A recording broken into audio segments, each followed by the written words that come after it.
सरन्यायाधीश सूर्यकांत यांनी देशाच्या युवा पिढीची माफी मागावी. आंबेडकरांचे खडे बोल.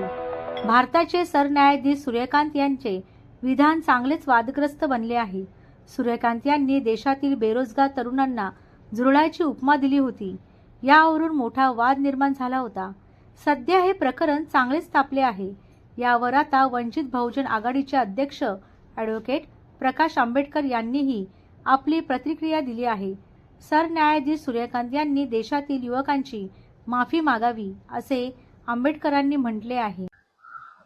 सीजीआयने सरळ सरळ माझ्या दृष्टीने यंगर जनरेशनची माफी मागितली पाहिजे.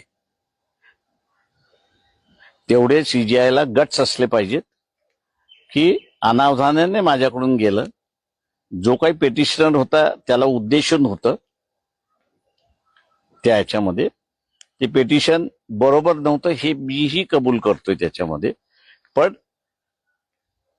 जनरलाइज जे झालं त्याच्याबद्दल असणारं त्यांनी माफी सरळ सरळ मागितली पाहिजे. त्याच्यामध्ये त्यांचा काही कमतरता होणार नाही. उलट त्यांच्याबद्दलची इज्जत ही वाढेल. त्याच्यामुळे खुलासा करत त्यांनी बसू नये.